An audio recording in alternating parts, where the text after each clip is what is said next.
A drop of melting water falls from a height of 50 feet, flies through the exposed steel frame of the pierced vault, and shatters with a dull echo against the cracked Italian marble. This sound is the only passenger remaining in the waiting hall of Michigan Central Station in Detroit. Built in 1913 for $15 million, this colossus today represents a grand necropolis. The air here smells not of ozone and expensive cigar smoke, as it was in the Golden Age, but of damp plaster, pigeon droppings, and relentless corrosion. Dust lies like a heavy velvet carpet on the remnants of stucco work, covers the faded ticket counters, and settles on the walls of the 18-story tower that rises over the city like a gigantic tombstone to the ambitions of the early 20th century. We are used to perceiving transportation infrastructure as something purely utilitarian. A modern terminal is a sterile conveyor, a flat box of glass and concrete designed solely to swallow, inspect, and spit out a person into the right pipe as quickly as possible. But 100 years ago, the logic of developers was fundamentally different. America's great railway stations were not built as functional stops. They were erected as secular temples of industrial progress, grand gateways to new metropolises, architectural triumphs designed to awe and impress. They were true cathedrals of steam. Architects from firms like Warren and Wetmore did not just draw building plans.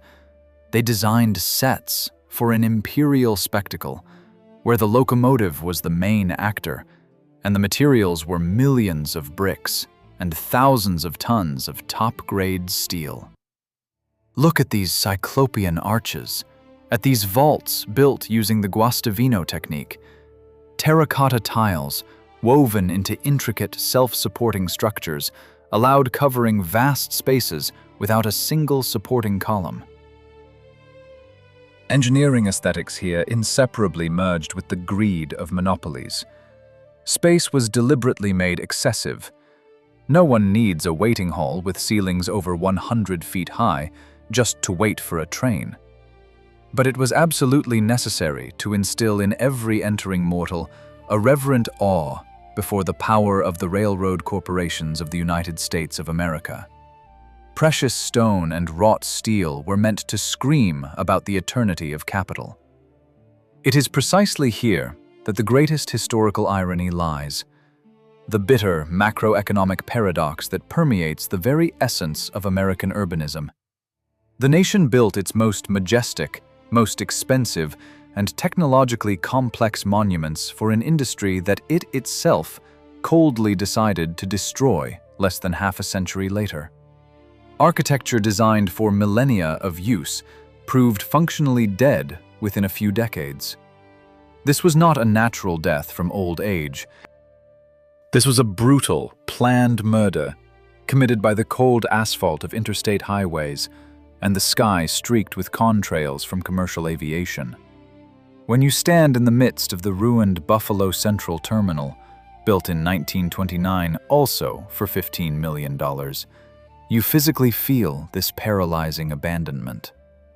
The building that during World War II daily channeled through its marble arteries 200 trains and 10,000 people now greets you only with a howling draft.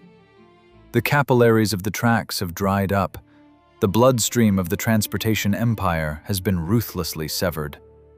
What was conceived as the perpetual motion machine of the American economy has turned into a colossal whale beached by the merciless tide of time. Vast halls, whose construction demanded the strain of all the nation's industrial muscles, have been locked in their own excessiveness. Peer into the micro-cracks on the basaltic steps. They resemble the wrinkles on a dead man's face. This corrosion tells a story not just of technological change, but of a radical break in national psychology. The buildings were created for collective grandeur, for a nation united by steel threads. But the organism died, and its monumental limestone skeleton remains lying amid the urban landscapes.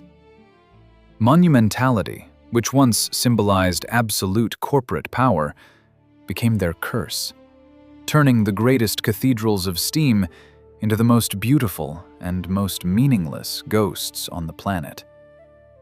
The era of the Gilded Age and the first decades of the 20th century in the United States of America were a time when capital knew neither borders nor shame. It was a period when railroad monopolies wielded power comparable to that of sovereign states. Dynasties like the Vanderbilts, who managed the giant New York Central Railroad, or Alexander Cassatt, the ruthless and visionary president of the Pennsylvania Railroad, did not think in terms of quarterly reports and quick payback for every square foot. For these railroad barons, the station was not just a utilitarian infrastructure node. It was the physical embodiment of absolute market domination. Investing astronomical sums in granite and steel meant carving the name of their corporation into eternity. They built not to recoup costs through passenger ticket sales. They built to crush competitors with their mere monumental presence. This was architecture of aggression and economic superiority, artfully disguised as civic good. The most poignant example of this engineering arrogance is the original Pennsylvania station in New York, pompously opened in 1910. Alexander Cassatt hired the greatest architectural firm of his time, McKim, Mead & White, and gave them full financial carte blanche. The result stunned the world and drained the company's treasury by $114 million, a colossal sum that confidently exceeds $3 billion in today's money. To erect this impregnable Beaux-Arts temple required an unprecedented logistical operation spanning the entire country. The construction site received 27,000 tons of top-grade steel, 15 million bricks, and 500,000 cubic feet of the finest pink granite. The main waiting hall, whose luxurious coffered vaults soared to a height of 150 feet, was a shameless, direct, and incredibly precise copy of the Roman baths of Caracalla. The steam-era barons literally proclaimed themselves the new Caesars of the rising American Empire. The engineering genius of that time was wholly subordinated to this thirst for visual domination. The interior space was meant to overwhelm and leave the viewer breathless. Architects masterfully employed advanced steel trusses and Rafael Guastavino's ingenious vaulting system. These most complex, self-supporting arches of terracotta tile allowed spanning gigantic spans without a single supporting column, creating artificial skies of stone, metal, and frosted glass. Engineers solved the most complex mathematical problems of distributing colossal loads solely so that a passenger, once inside, would feel like an insignificant yet protected grain of sand in the perfect mechanism of a corporate god. Building materials were brought from all corners of the United States of America, not just for their strength, but to visibly demonstrate the logistical reach of the empire.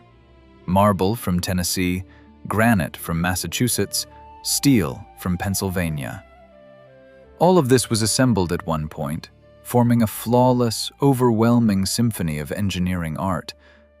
But behind this architectural triumph hid an unprecedented, predatory urban development egoism. Today, we melancholically admire old black and white photographs of these vanished palaces, often forgetting the bloody price they exacted on the urban fabric. Giant stations required incredible space, and corporations seized it with the ruthlessness of an occupying army. For the construction of that same Pennsylvania station, entire residential blocks of Manhattan were coldly erased from the face of the earth. Thousands of people were forcibly evicted. Hundreds of old houses were demolished simply to clear space for laying underground tracks and erecting the colossal facade with Doric columns. The living city had to part, break, and submissively bow before the arriving locomotive. This corporate self-confidence, this dazzling arrogance in stone, carried the seeds of its own inevitable demise. By designing these gigantic spaces without the slightest regard for the cost of their ongoing routine maintenance, engineers and clients committed a fatal macroeconomic error. They created architectural organisms that could survive only under conditions of absolute monopoly and an endless flow of cash. Ceiling heights of 150 feet were magnificent for demonstrating imperial ambitions, but they would become an economic catastrophe when these artificial caves had to be heated during years of crisis. Railroad magnates of the Gilded Age sincerely believed that their golden era would last forever. And this blind, arrogant faith is still cast into every cubic foot of their dead, cold granite. To fully grasp the scale of the current tragedy of the empty halls, we must resurrect them from oblivion for a few minutes. Imagine the period between the 1920s and 1940s of the 20th century, the absolute zenith of the steam and steel era, a time when these colossal architectural organisms breathed full-chested, pumping millions of human destinies through themselves. Architecture is dead without the physics of human presence. And then, at the peak of their glory, the great stations of the United States of America were the hottest and most alive points on the country's map. Close your eyes and listen to this vanished symphony. This is not just the chaotic noise of the crowd. This is a perfectly tuned, predatory, industrial rhythm. You hear the continuous, hypnotic clatter of flip mechanical boards, coldly counting down the minutes until the departure of transcontinental expresses. The air here is thick, heavy, almost tangible. It mixes the sharp smell of ozone from sparking contact wires, the thick aroma of expensive cigar smoke from first-class private waiting rooms, the pungent scent of heated locomotive grease and expensive perfume. Under the gigantic terracotta vaults echoes a deeply, multiply amplified echo. This is thousands of heavy army boots marching in step on the shining Italian marble. It's the 1940s, the height of World War II, and entire divisions of young soldiers are heading to the front, casting a last glance at the monumental coffered ceilings that are meant to symbolize the immutability of the nation for which they are going to fight. In these decades, the stations operated at the limit of their phenomenal capacities, demonstrating to the world the absolute triumph of logistics and crowd biomechanics. The original Pennsylvania station in New York, at its historical peak in 1945, channeled over 100 million passengers through its marble arteries. This is not just dry statistics. This is a cyclopean volume of human mass, exceeding the population of the largest European states of that time. And this entire human avalanche was processed inside one building without a single fatal failure. The Buffalo Central Terminal in those same years of severe logistical trials received and dispatched 200 trains daily, channeling a flow of 10,000 people per day through itself. The building did not just physically accommodate these people, it managed them. Like a giant system of locks directs the waters of a raging river.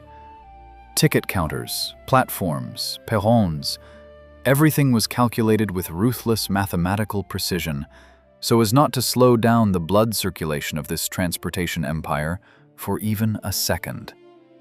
People did not wander here randomly. They moved along strict vectors drawn by engineers, submitting to the impeccable choreography of the Golden Age. But the genius of these buildings lay not only in transit.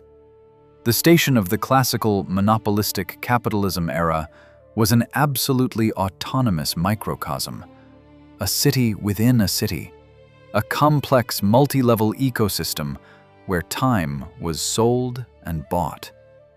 Under vaults that amazed the imagination with their imperial scale, a highly efficient space economy was hidden. A passenger could descend into the underground passages lined with sparkling tile and find there absolutely everything necessary for life. Here operated first-class restaurants, with menus not inferior to the best establishments in Manhattan, where fresh oysters were served on tables covered with snow-white, starched tablecloths. Nearby hummed hair dryers and clicked scissors in gigantic barber shops. 24-hour pharmacies operated, newsstands, shoe shiners, and expensive boutiques. In the bowels of this clockwork mechanism boiled work invisible to ordinary travelers. Colossal postal sorting centers processed millions of letters, and hidden baggage elevators silently lifted tons of suitcases directly to the cars. This was a perfectly tuned machine for processing flows of human bodies and extracting maximum commercial profit. Granite floors were polished by the soles of millions of shoes. Massive oak benches absorbed the warmth of human bodies, and heavy bronze door handles gleamed blindingly from continuous touches. The building lived solely on movement. But in this seething, seemingly indestructible vital energy already lurked the deadly virus of future collapse. All this complex infrastructure, these imagination-stunning halls and branched underground labyrinths, required a continuous, gigantic flow of passengers just to cover their daily maintenance. The station was a voracious architectural predator that could not afford a single day of fasting. As soon as people change their habits, this monumental machine will instantly turn into a financial black hole.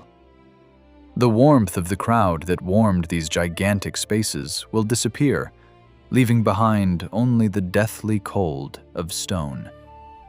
But for now, under the blinding light of tungsten lamps, America still piously believed that this iron dance of luxury and steel would never end. In 1956, President Dwight Eisenhower signed a document that became the death sentence for the greatest architectural masterpieces of the United States of America. This was the Federal Aid Highway Act. On paper, it appeared as an indisputable triumph of state infrastructure thinking, an unprecedented allocation of $25 billion for the construction of a grand network of 41,000 miles of interstate highways. But in macroeconomic reality, it was an instrument of ruthless dismantling of an entire era. Smooth, wide ribbons of gray concrete and asphalt began rapidly spreading across the continent like a parasitic mycelium, methodically sucking the life juices out of the steel arteries of the railroads. The average American suddenly gained what even the most luxurious transportation monopoly could never offer him: absolute, unrestricted, individual freedom of movement, completely independent of others' will. Here lies the deepest psychological rupture in the national consciousness that forever changed the country's urban landscape. Great stations were built as temples of collective grandeur. A passenger, buying a ticket, tacitly agreed to be a submissive cog in the grand schedule. He voluntarily submitted to the corporation's will, waiting for his express in a huge hall alongside thousands of similar people. But the 1950s offered a new, far more seductive religion: the religion of personal comfort, consumer sovereignty, and complete privacy. The automobile, with its predatory chrome bumpers, became an individual transport capsule, fully independent of controllers' dictates and the booming announcements of station announcers. The American dream hastily moved out of noisy, smoke-filled urban centers into quiet, single-story suburbs with neat green lawns, where trains simply did not run. The nation's psychology transformed beyond recognition. Instead of humbly standing under cyclopean vaults waiting for someone else's locomotive, a person preferred to hold the steering wheel in his own hands. Transport collectivism suffered a crushing, humiliating defeat in the battle with the aggressive cult of automotive individualism. What the scorching asphalt did not finish off was coldly and swiftly destroyed by the sky.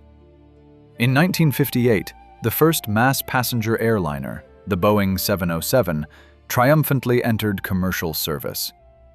This epochal event marked the beginning of the era of jet commercial aviation, and finally, with a dry crunch, broke the economic backbone of long-distance passenger rail transport. Time mercilessly contracted. A journey from the East Coast to the West Coast, which previously took several tedious days in luxurious Pullman cars, now turned into an absolutely routine flight lasting just a few hours. The sky proved radically cheaper, incomparably faster, and infinitely more promising. Against the backdrop of sleek silver fuselages roaring through the stratosphere, the colossal cathedrals of steam suddenly seemed not symbols of unstoppable progress, but heavy, dusty anachronisms. The architectural triumphs of the previous century overnight turned into lumbering brontosauruses, doomfully watching as meteors of the new technological era streak high above them. And then, the very buildings, ingeniously designed as ultimate tools of visual domination, turned into sophisticated instruments of economic torture for their own creators. The engineering excess, which once made provincial passengers tremble with awe, became a tightly drawn financial noose. Giant waiting halls with 150-foot ceiling heights, designed for daily processing of hundreds of thousands of people, now stood echoing empty. But the harsh laws of thermodynamics cannot be cheated. Precious warm air relentlessly rose upward under the luxurious coffered ceilings, leaving rare passengers cruelly freezing on the icy marble floors. Paying the bills for coal and fuel oil to heat these cyclopean artificial caves turned into a sheer nightmare for the accounting departments of beleaguered companies. Heating a huge, drafty, empty station in the harsh winter cost astronomical sums of money that were simply burned in boiler furnaces with no hope of return on investment. Operating expenses began methodically devouring the railroad empires from within, ruthlessly corroding their balance sheets. Pink granite, Italian marble, wrought steel, and heavy bronze required constant, extremely costly maintenance. Washing glass ceilings at dizzying heights, polishing acres of floors, emergency repairs of constantly leaking flat roofs, all this required maintaining an entire army of highly paid personnel. Companies, whose revenues were plummeting into the abyss, began desperately cutting back on the bare essentials. Light bulbs burned out and were no longer replaced. Huge arched windows became covered with years of soot. In the corners of once dazzling grand halls, rotting dirt began to accumulate. The station is a most complex living organism that physically cannot age gracefully without constant capital infusion. As soon as the golden stream dried up, luxurious facades began to crumble, exposing the rusting steel frame of blind ambitions. The buildings broadcast to the citizens every single day only one humiliating signal: their mighty owners are going under.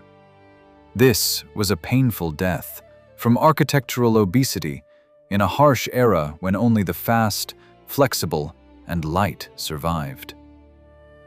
In the 1960s and 1970s of the 20th century, the majestic rumble of locomotives was replaced by the dry, merciless bang of judges' gavels in arbitration courtrooms.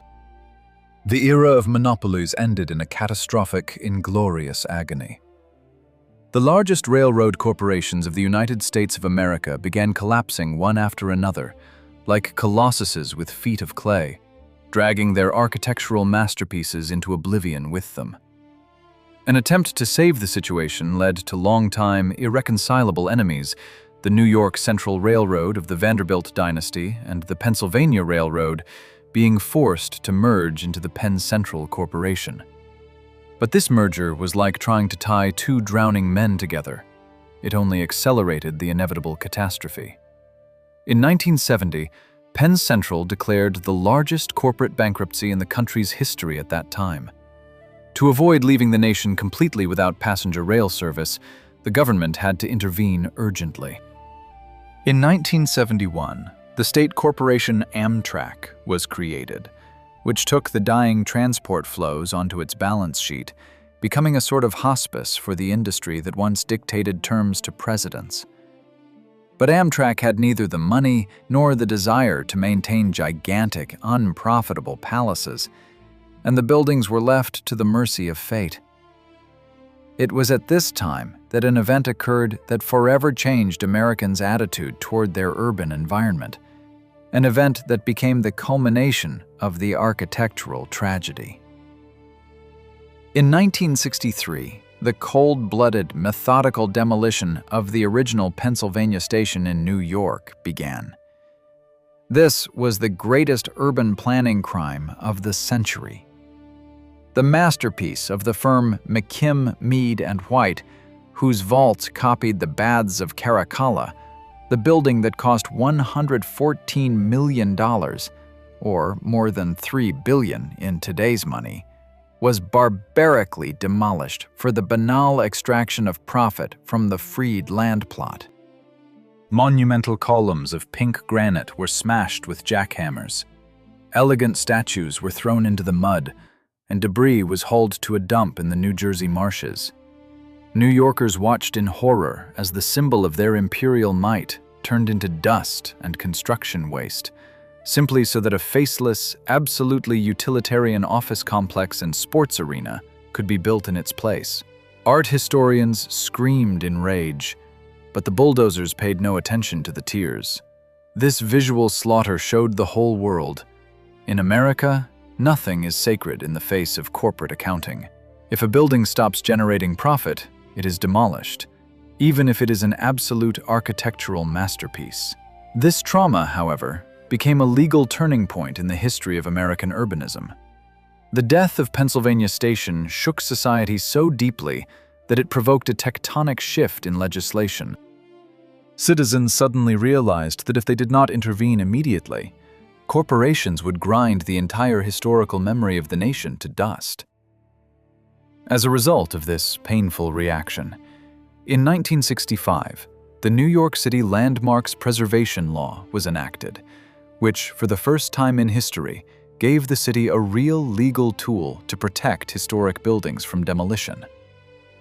This precedent quickly spread across the country.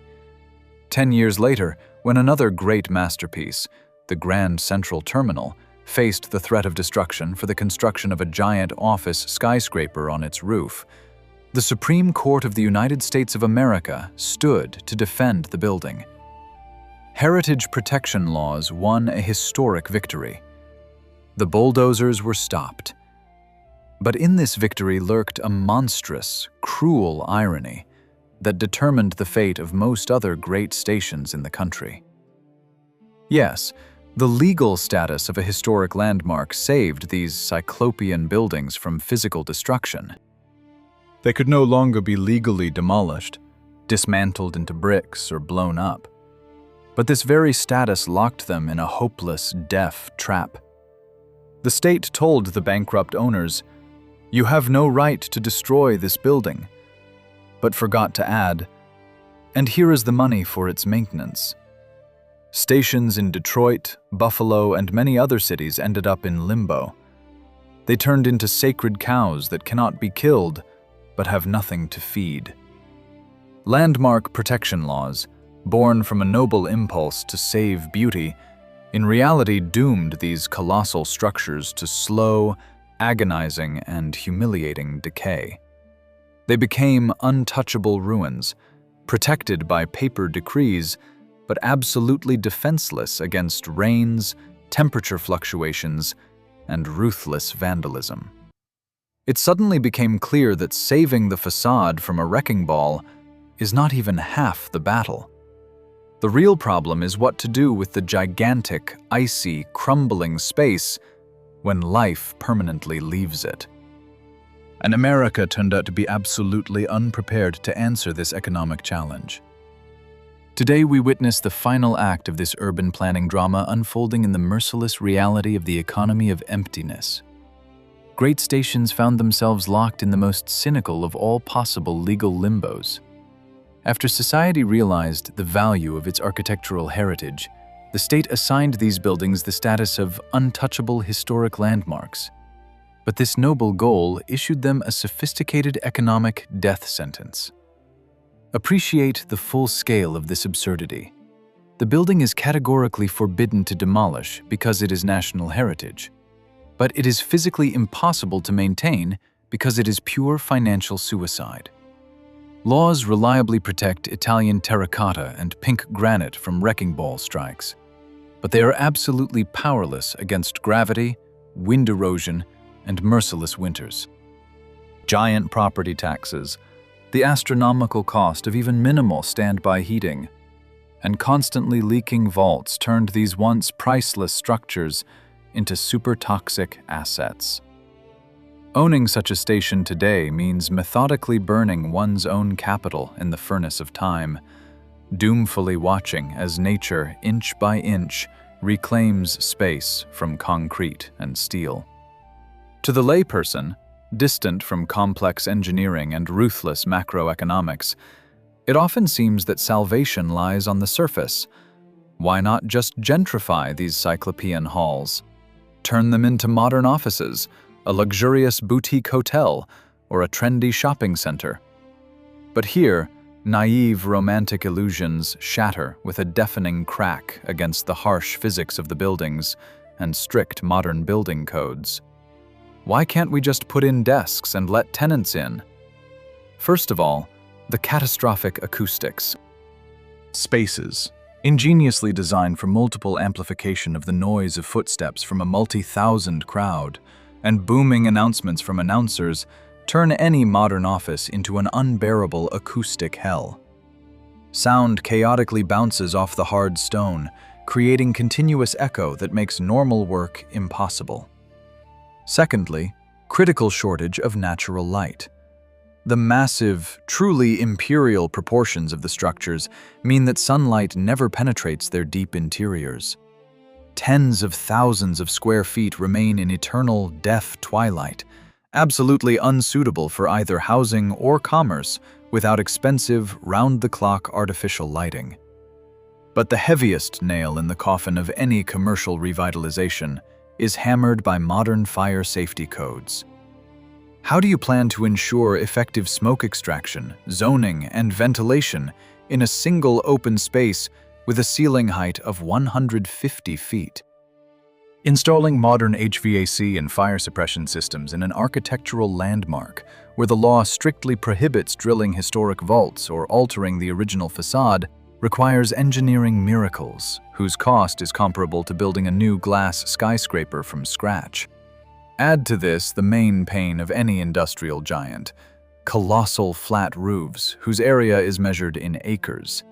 The continuous battle against leaks in a harsh climate where endless freeze-thaw cycles tear the waterproofing to shreds requires pouring in millions of dollars annually.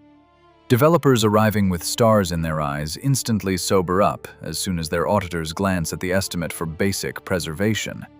It is precisely this hopeless economy of emptiness that gave birth to an entire era of shameful, surreal deals, when colossal architectural masterpieces were sold for the price of a used truck.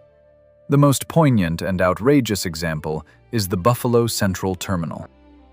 In 1979, the building, whose original construction cost $15 million, equivalent to about $260 million today, was sold for just $75,000.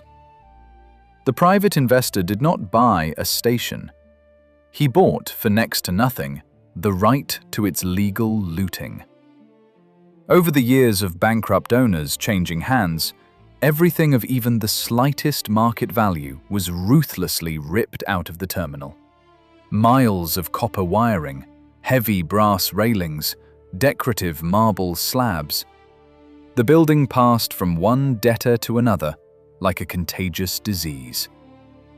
A similar fate befell Michigan Central Station in Detroit after the state corporation Amtrak finally abandoned it in 1988. For decades, private owners kept the grand 18-story tower empty, paying hundreds of thousands of dollars annually just for taxes and installing fences with barbed wire, while vandals methodically destroyed the remnants of former luxury. The greatest cathedrals of steam turned into pitiful bargaining chips in the cynical games of speculators, waiting for time to destroy what the law forbade demolishing. How should we relate to these cyclopean spaces today? What do they tell us when we stand under their cold, crumbling vaults? There is no life in them, no functional meaning, but their physical presence on urban horizons is too powerful for us to simply ignore them. They are not just melancholic monuments to past greatness.